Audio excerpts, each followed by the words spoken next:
26? Yes, that's right. So, is this the Student Job Centre? It certainly is. How can I help you? Well, actually, I'm looking for a job, a part-time job. Do you have anything available at the moment? The student is looking for a part-time job, so part-time has been written in the space. Now we shall begin. You should answer the questions as you listen, because you will not hear the recording a second time. Listen carefully and answer questions 1 to 5. Good morning. Oh, good morning. Is this, room number 26? Yes, that's right. So, is this the Student Job Centre? It certainly is. How can I help you? Well, actually, I'm looking for a job, a part-time job. Do you have anything available at the moment? Yes. Are you a registered student? I'm afraid this service is only available to full-time students. Yes, I am. I'm doing a degree in business studies. Here's my student card. Which year are you in? Well, I've been at uni for 4 years, but I'm in the 3rd year because I took last year off. Right. Well, let's just have a look at what positions are available at the moment. There's a job working at the reception desk at the sports centre for 3 evenings a week. That's Wednesdays, Thursdays and Fridays. That sounds like fun, but unfortunately I have evening lectures, so that's not possible, I'm afraid. Is there anything during the day? OK, that's no good then. What about cleaning? There's a position for a cleaner at the childcare centre. Right. But you'd need to be there at 6 a.m. Does that appeal? 6 o'clock in the morning? Ooh, that's far too early for me, I'm afraid. I'd never make it that early in the morning. Well, there was a position going in the computer lab for 3 days a week that might be OK. Here it is. No, it's in the library, not the lab. Clerical assistant required. I think it mostly involves putting the books back on the shelves. Oh, no, hang on. It's for Wednesday and Friday evenings again. No, I can't manage that because of the lectures. OK, I'm getting the idea. Look, I'll just get a few details from you anyway, and then we can check through the list and see what comes up. Before you hear the rest of the conversation, you have some time to look at questions 6 to 10.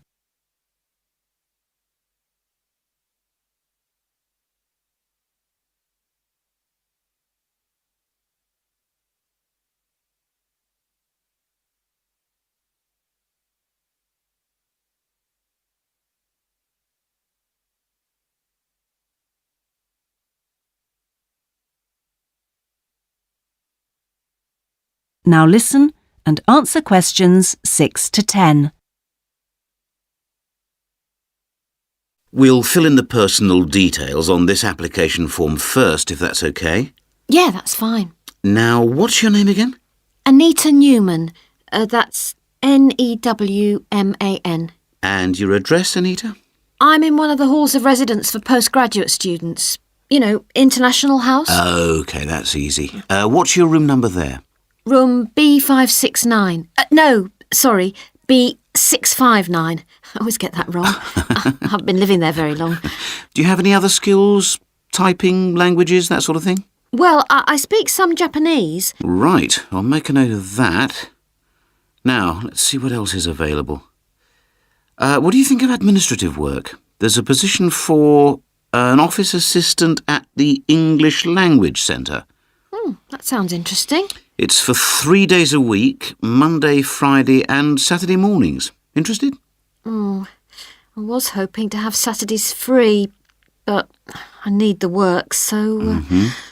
Can you tell me what the job involves? Yep, sure. It says here that you'll be required to deal with student inquiries and answer the phone. I'm sure I can handle all that without a problem. Great. Well, would you like me to arrange an interview for you? Say Friday morning around 10? Can we make it a bit later? Unfortunately, I've got something to do at 10. Would that be OK? Not a problem. How about 11:30? Hope it works out for you, Anita. Me too. And thanks for all your help. That is the end of section 1. You now have half a minute to check your answers.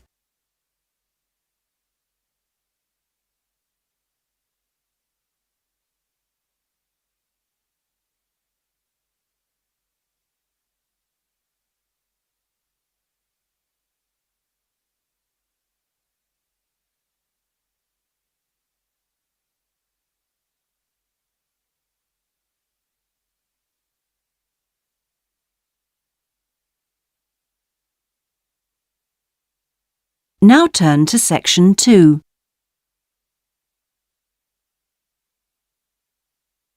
Section 2. You will hear a talk given by a group offering a walking holiday to raise money for charity. First, you have some time to look at questions 11 to 16.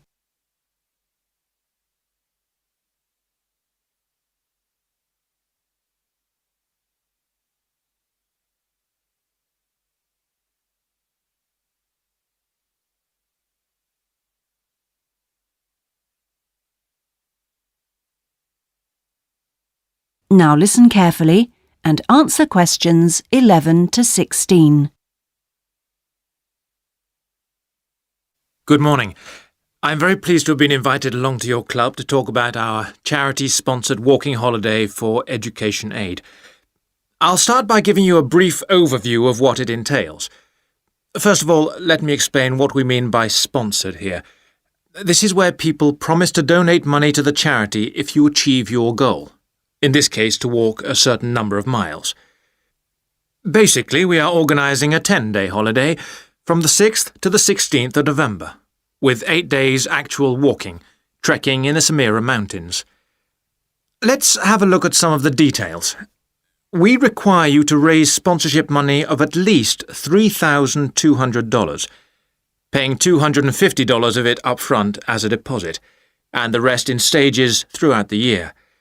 Out of this, about 35% will go on your expenses, and that leaves 65% guaranteed to go to the charity.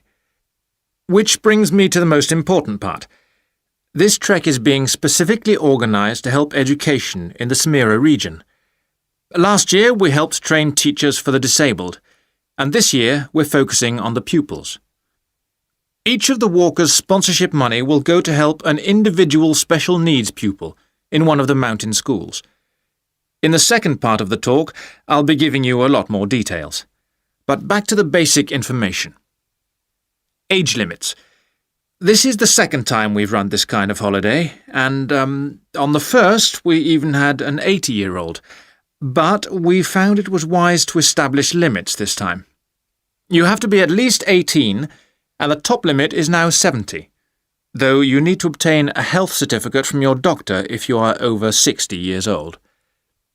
Now, the Samira Mountains are among the highest in the world, but you mustn't be too daunted. We will mainly be trekking in the foothills only, although there will be spectacular views even in the foothills. However, you will need to be extremely fit if you aren't now and you're interested in coming with us.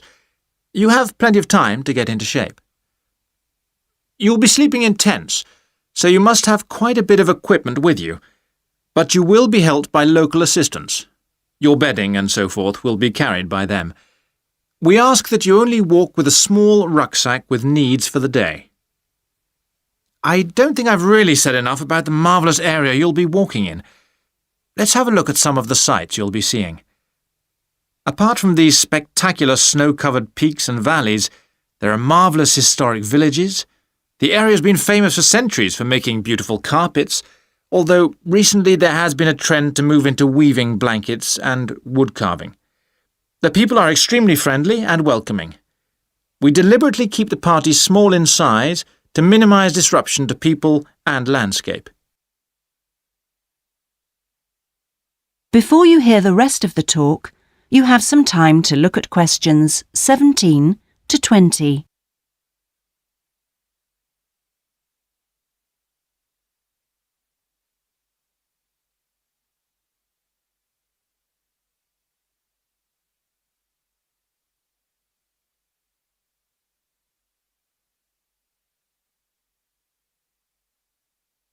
Now listen and answer questions 17 to 20. I hope that there are still some people interested. I will be distributing leaflets at the end where you can find out more information. But just for the moment, I'll outline the itinerary, the main high points of the holiday. Obviously, you'll start by flying out to Kishba, the capital city, on day 1. After a couple of days to acclimatise yourself, you'll start the trek on day 3, walking through the enormous Katiba forest, which will take the whole of the day. Day 4 takes us higher up, going through the foothills past a number of villages and visiting a school for the disabled in Sohan. Then you have a rest day, that's day 5, before going to the spectacular Kumi Temple, with 12th century carvings, set in a small forest by a lake, and that's day 6, the highlight for many. We stay near there for day 7, because then comes the hardest day, walking through very mountainous country, but culminating in a swim in the Pate Falls. This is the highest waterfall in the region. Day 9 is much easier, with part of the day spent in a village where they make some of the gorgeous red blankets. Then back down to Kishba and the journey home. So, you can see it's a pretty packed timetable. That is the end of section 2. You now have half a minute to check your answers.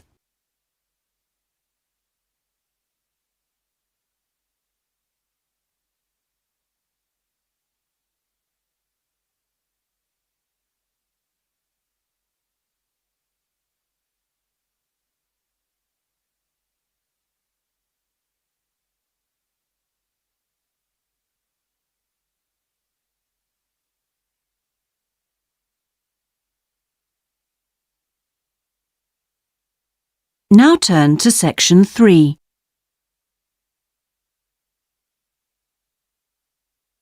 Section 3.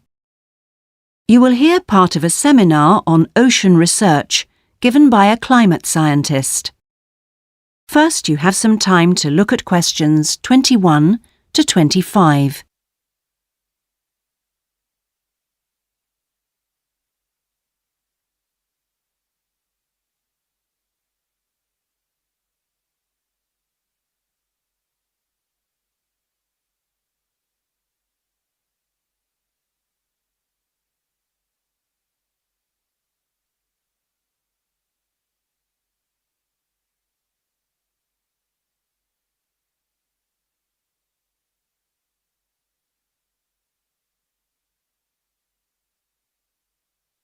Now listen carefully and answer questions 21 to 25. Thanks to all of you for coming along today to hear about how the Robotic Float project is helping with ocean research. Well, first of all, we'll look at what a robotic float does and its use. So let's start with the device itself. It looks a bit like a cigar and it's about 1.5 meters long. More importantly, it's full of equipment that's designed to collect data. So it can help us in building up a profile of different factors which work together within the world's oceans. Sounds like a big project. Isn't it too big for one country to undertake? That's quite true, but this project is a really good example of international cooperation. Over the last 5 years, scientists from 13 countries have been taking part in the project and launching floats in their area of ocean control. And next year this number will rise to 14 when Indonesia joins the project. That's impressive. But let's move on to how floats work. The operational cycle goes like this. Each of the floats is dropped in the ocean from a boat at a set point and activated from a satellite. Then the float immediately sinks about 2,000 meters. That's 2 whole kilometers down in the water. It stays at this depth for about 10 days and is carried around by the currents which operate in the ocean at this level. During this time, it's possible for it to cover quite large distances, but the average is 50 kilometers. So, what is it actually recording? Well, at this stage, nothing. But as it rises to the surface, it collects all sorts of data. Most importantly, variations in salinity, that's salt levels, and the changes in temperature, a bit like underwater weather balloons. Then, When it gets back to the surface, all the data it's collected is beamed up to the satellite. After about 5 hours on the surface, the float automatically sinks, beginning the whole process again. What happens to the data? Well, the information is transferred direct to onshore meteorological stations, like our one in Hobart, and within 4 hours the findings can be on computers, and they can be mapped and analysed. Before you hear the rest of the seminar, you have some time to look at questions 26 to 30.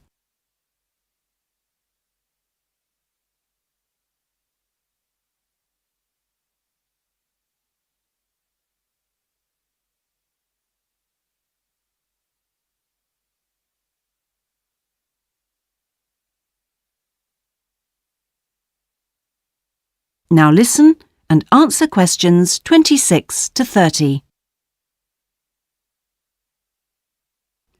You say you're building models of the world's ocean systems, but how are they going to be used? And more importantly, when? Some of the data has already helped in completing projects. For example, our understanding of the underlying causes of El Niño events is being confirmed by float data. Another way we're using float data is to help us to understand the mechanics of climate change, like global warming and ozone depletion. That's part of an ongoing variability study, but the results are still a long way off. However, this is not the case with our ocean weather forecasting. Because we know from the floats what the prevailing weather conditions will be in certain parts of the ocean, we can advise the Navy on search and rescue missions. That's happening right now, and many yachtsmen owe their lives to the success of this project. In addition, the float data can help us to look at the biological implications of ocean processes. Would that help with preserving fish stocks? Yes, and advising governments on fisheries legislation. We're well on the way to completing a project on this. We hope it will help to bring about more sustainable fishing practices. We'll be seeing the results of that quite soon. It sounds like the data from floats has lots of applications. Yes, it does. It's also a powerful agricultural tool. If we were aware of what the weather would be like, say, next year, we could make sure that the farmers planted appropriate grain varieties to produce the best yield from the available rainfall. That sounds a bit like science fiction, especially when now we can't even tell them when a drought will break. I agree that this concept is still a long way in the future, but it will come eventually, and the float data will have made a contribution. That is the end of section 3. You now have half a minute to check your answers.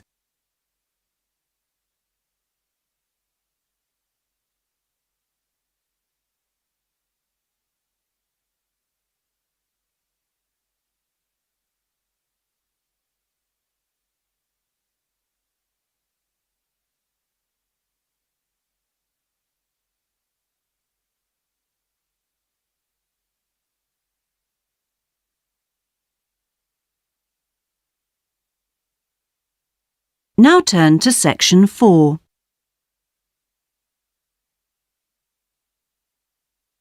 Section 4.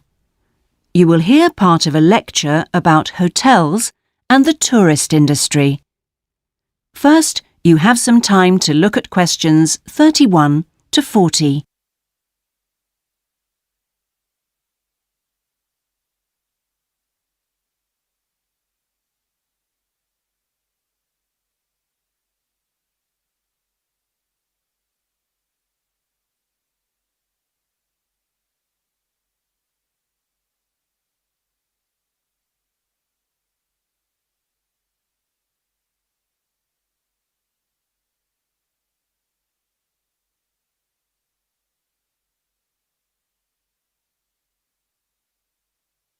Now listen carefully and answer questions 31 to 40. Good morning, everyone. Today's lecture forms part of the Hospitality and Tourism module. Last week, I looked at the economy end of the hotel business. This week, I'm going to discuss the luxury end of the market. Let's consider the following scenario. You wake up in the middle of the night in a strange hotel miles away from home disoriented most probably from jet lag, when even the most expensive surroundings can seem empty and dispiriting. You have paid a great deal of money to stay in this first-class hotel with its contemporary technology, but according to recent research carried out by an international travel and public relations company, all is not well. The research suggests that even the most opulent, luxurious hotels seem to have underestimated the most basic needs of their customers, be they traveling for work or pleasure. The need to feel at home in surroundings which are both familiar and inviting. Do these findings, however, apply only to hotels situated in particular areas? Is it possible that the external environment can affect a guest's well-being? The company's research covered a whole range of different hotel types, both independent hotels and those which are part of large chains. They investigated chic, so-called boutique hotels in the heart of downtown business districts, stately mansions located in the depths of beautiful countryside, and plush hotels built at the edge of tropical beaches, surrounded by palm trees and idyllic blue ocean. And the research concluded that what was outside the hotel building simply didn't matter. This is a fascinating revelation, and those of you hoping to move into careers in the travel and leisure industry would be well advised to look at the findings in more detail. But back to the main point of this lecture, the need to feel at home. What can the hotel industry do about it? And is the very idea so subjective that it's impossible to do anything about it on a global basis?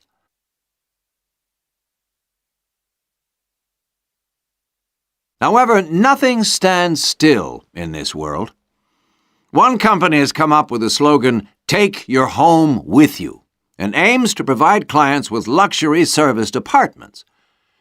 Those in the business travel industry maintain that these serviced apartments dispense with all the unwanted and expensive hotel services that business travelers don't want, while maximizing the facilities they do want. For example, not only sleeping and living accommodation, but also a sleek, modern kitchen that allows guests to cook and entertain, if they wish, at no additional cost. The attractions of such facilities are obvious, and it'll be interesting to see whether the company manages to establish a trend all over the world and make a lasting impact on the luxury accommodation market. Now, finally, I want to consider the psychology underpinning the traditional holiday hotel industry. As a hotelier, how do you go about attracting people to give up the security of their own home and entrust themselves to staying in a completely strange place and sleeping in an unfamiliar bed? Firstly, hotels exploit people's need to escape the predictability of their everyday lives. For a few days, people can pretend they are free of responsibilities and can indulge themselves. Secondly, there is something very powerful in our need to be pampered and looked after. It's almost as if we returned to being a baby when everything was done for us and we felt safe and secure. And not far removed from this is the pleasure in being spoilt and given little treats, like the minuscule bottles of shampoo and tiny bars of soap, the chocolate on your pillow at night. And we actually forget that we are paying for it all. Next week, I'm going to look at eco-hotels, a fairly new phenomenon, but increasingly popular, particularly... That is the end of section 4. You now have half a minute to check your answers.